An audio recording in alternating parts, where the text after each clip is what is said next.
I told you he might take over. The Lord said, there's someone here. He said,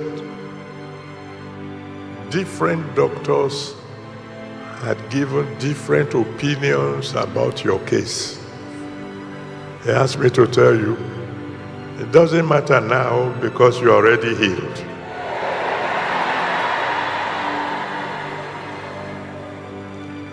In John chapter 5, from verse 1 to 14, the Bible tells us what happened when Jesus Christ went to the pool of Bethesda.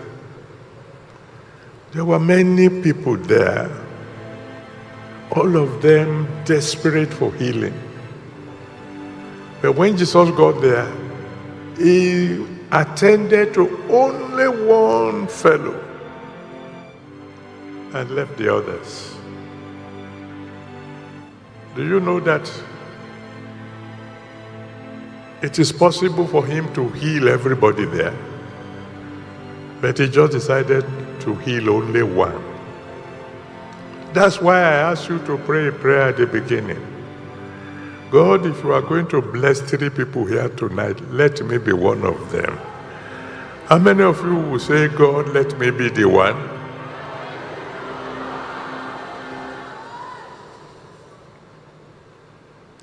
He can perform a miracle, a sign, a wonder specifically for you. And then he can do even more than that. He can perform miracles through you.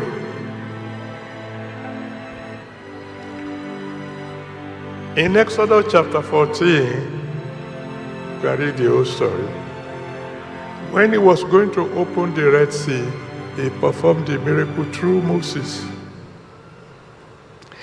In Acts of the Apostles, chapter 3, from verse 1 to 8, Acts 3, you can read it from verse 1 to 11, makes better reading.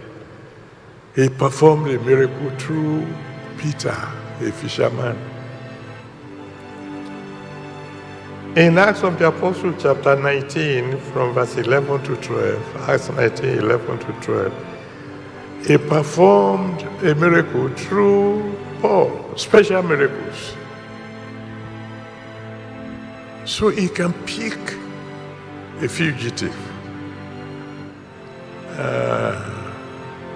an illegal immigrant, and use him or her to perform a miracle. He can use a fisherman, somebody who didn't go to school, to perform miracles. He can use somebody who is highly intelligent, a lawyer or professor, and use him to perform a miracle. And that's exactly what he's going to do for you, if you believe. I'm going to tell you a story.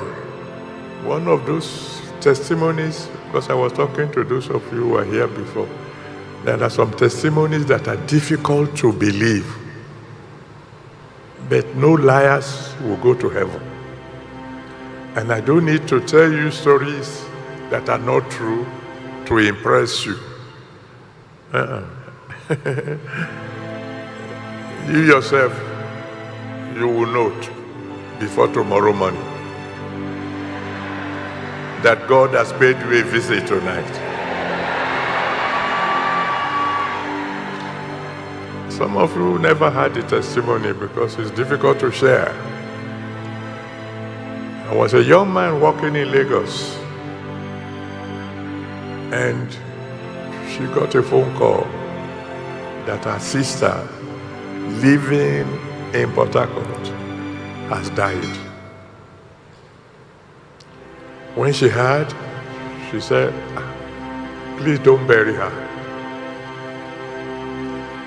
Embalm her, keep her, I will come. But in my place of work, I have to give a long notice before they will allow me to go anywhere. To cut a long story short, by the time he arrived, the sister had been dead for 11 days. He got home, took one of the handkerchiefs that we had blessed, carried the baby that the woman had with him, one young child, entered the room, laid the handkerchief on the woman, and prayed a simple prayer. And the little child was saying, "Mommy, wake up, Mommy, wake up."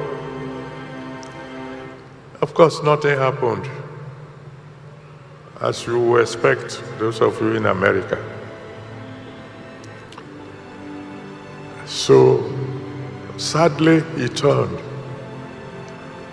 "Oh, sorry, Lord, it means my faith is not big enough."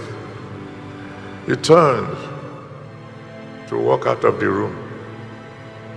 When he got to the door, he heard a sound and looked back, and the sister was sitting up on the bed.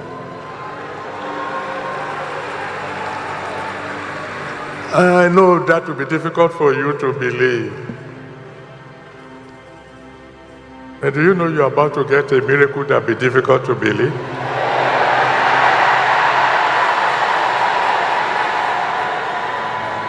He can perform miracles through you. And then he can turn you to a wonder.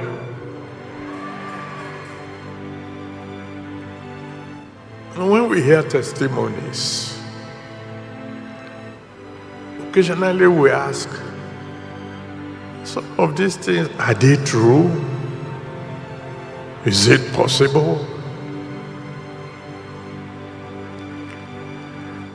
When you read Genesis 21 from verse 1 to 7, Genesis 21 from verse 1 to 7, and the Bible says, Sarah said, "God has made me to laugh, and all who hear will laugh with me." He said, because who would ever have said that Sarah will give son to Abraham? When God visited Sarah and told Abraham, "Tell your wife, by this time next year, she'll be carrying a son," the Bible says Sarah laughed. And I've always said, if I were Sarah, I would have laughed too. 80-year-old woman to become pregnant. Where is she going to even get the strength to carry the pregnancy? Assuming she goes for IVF. And I'm sure that night, after God had gone, Abraham, who was over 100, who had not said how now to Sarah for several years, suddenly said to Sarah, "How now?" And Sarah said, "What's wrong with you? What's gotten into you, old man?" Well, before you knew it, and I like the testimony of those who testified here tonight. He said, God spoke. When we got to the hotel, we put everything into practice. Didn't you hear that one?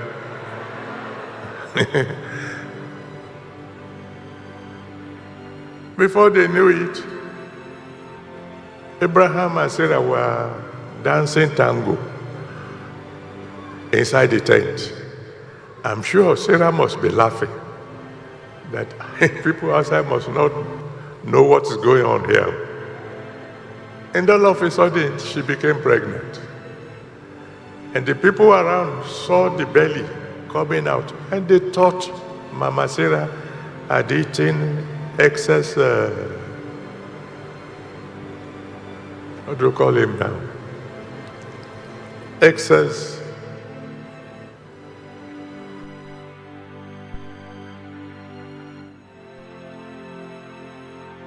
Sarah just kept on laughing until the baby was born. No wonder they named the baby Laughter. Tonight you are going to be pregnant with laughter.